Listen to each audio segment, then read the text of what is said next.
چلیے شروع کرتے ہیں۔ آج ہم بننے والے ہیں ایک فائنینشل جاسوس۔ ہمارا کیس اکاؤنٹس ریسیویبل کا آڈٹ، اور یہ صرف نمبرز چیک کرنے کا کام نہیں، نہیں، یہ تو بیلنس شیٹ کے پیچھے چھپی سچائی کو کھوج نکالنے جیسا ہے۔ یہی وہ سوال ہے جو ہر آڈیٹر کو پریشان کرتا ہے۔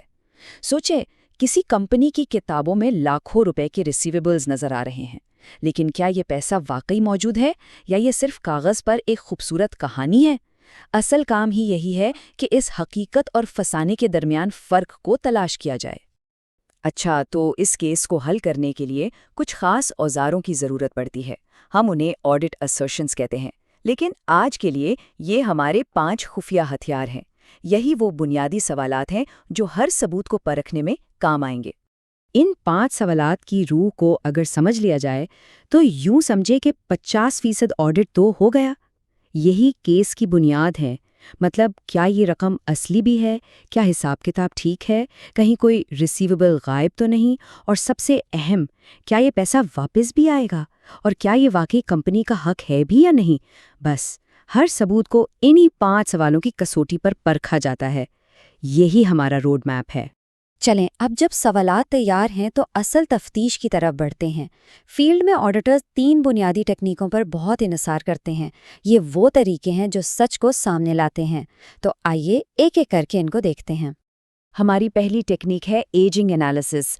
سادہ لفظوں میں اس کا مطلب ہے یہ دیکھنا کہ قرضے کتنے پرانے ہیں۔ کیا وہ تازہ ہیں اور وصولی کے امکانات روشن ہیں، یا وہ اتنے پرانے ہو چکے ہیں کہ ان پر دھول جم گئی ہے؟ اب یہاں اس رپورٹ کو دیکھیں، یہ بالکل ایک جاسوس کی طرح سوچنے پر مجبور کرتی ہے۔ یہاں جو بیلنس 90 دن سے زیادہ پرانے ہیں وہ ہمارے لیے ریڈ فلیگ ہیں۔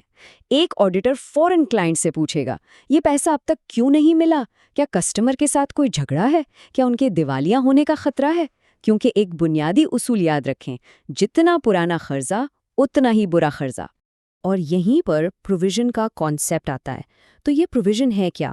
یہ سمجھیں ایک اندازہ ہے کہ مستقبل میں کتنا پیسہ ڈوب سکتا ہے۔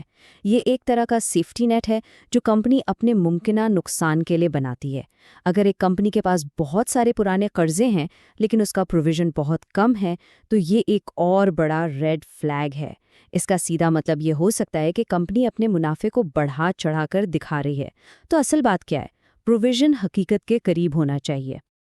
لیکن اگر یہ کہا جائے کہ ایک ایسی تکنیک بھی ہے جو کسی بھی دوسرے ثبوت سے زیادہ طاقتور ہے، ایک ایسا ثبوت جسے جھٹلانا تقریباً ناممکن ہے، اسے کہتے ہیں سب سیکوینٹ ریسیٹس ٹیسٹنگ۔ اور اس کے پیچھے جو منطق ہے نا، وہ بڑی خوبصورت اور سادہ سی ہے۔ دیکھیں، یہ چیک کرنے کے لیے کہ 31 دسمبر کو کوئی ریسیویبل اصلی تھا یا نہیں، بس یہ دیکھنا ہوتا ہے کہ کیا کسٹمر نے جنوری یا فیبروری میں اپنا بل ادا کر دیا ہے۔ اگر سال ختم ہونے کے بعد بینک سٹیٹمنٹ میں ادائیگی آ گئی ہے تو یہ اس بات کا بہترین ثبوت ہے کہ ریسیویبل حقیقی تھا۔ Case closed. ہاں، اس کی بھی ایک حد ہے۔ اگر ادائیگی نہ آئے تو یہ ٹیکنیک کام نہیں کرتی، لیکن جب یہ کام کرتی ہے تو اس سے بہتر کوئی ثبوت نہیں۔ ہماری تیسری اور آخری بڑی تکنیک ہے ایکسٹرنل کنفرمیشنز۔ دیکھیں، اصول بڑا سیدھا ہے۔ اگر کسی چیز کی تصدیق کرنی ہو تو سب سے بہتر ہے کہ سیدھا سورس سے ہی پوچھ لیا جائے۔ اور اس کیس میں سورس کون ہے؟ کمپنی کے کسٹمرز، تو ہم ان سے براہ راست رابطہ کرتے ہیں۔ اس کے 2 طریقے ہیں۔ ایک ہے پازیٹیو کنفرمیشن۔ اس میں کسٹمر کو کہا جاتا ہے کہ بھائی پلیز جواب دیں اور بتائیں کہ کیا آپ پر واقعی اتنی رقم واجب الادا ہے، اور انہیں جواب دینا ہی ہوتا ہے، چاہے ہاں ہو یا نہ۔ دوسری طرف ہے نیگیٹو کنفرمیشن۔ اس میں کہا جاتا ہے کہ اگر آپ اس رقم سے متفق نہیں ہیں صرف تبھی جواب دیں۔ ظاہر ہے پازیٹیو کنفرمیشن زیادہ قابل اعتبار ہے۔ کیوں؟ کیونکہ نیگیٹو میں اگر جواب نہ آئے تو کچھ پتہ نہیں چلتا کہ کسٹمر متفق ہے یا اس نے خطی پھینک دیا ہے۔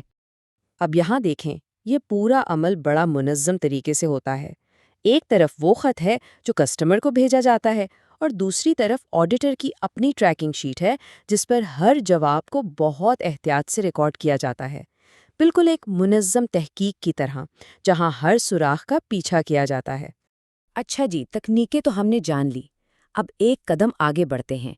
ایک اچھا جاسوس صرف ثبوت اکٹھا نہیں کرتا، وہ انتباہی علامات یعنی ریڈ فلیگز کو بھی پہچانتا ہے۔ یہ وہ اشارے ہیں جو چیخ چیخ کر بتاتے ہیں کہ دال میں کچھ کالا ہے، ان پر خاص نظر رکھنی ہوتی ہے۔ ایک تو بہت پرانے ریسیویبلز، سیدھی سی بات ہے، ان کے ڈوبنے کا خطرہ زیادہ ہوتا ہے۔ پھر ریلیٹڈ پارٹیز کے ساتھ بڑے بیلنس، کیوں؟ کیونکہ ان میں گڑبڑ کرنا آسان ہوتا ہے۔ سال ختم ہونے کے بعد بھی کوئی پیمنٹ نہ آنا، یہ سیدھا ریسیویبل کے اصلی ہونے پر سوال اٹھاتا ہے۔ ایسے کسٹمرز جن کے ساتھ کوئی جھگڑا چل رہا ہو، ان سے پیسے ملنا تو ویسے ہی مشکل ہوتا ہے۔ انوائسز پر بالکل راؤنڈ نمبرز، جیسے ٹھیک 1 لاکھ۔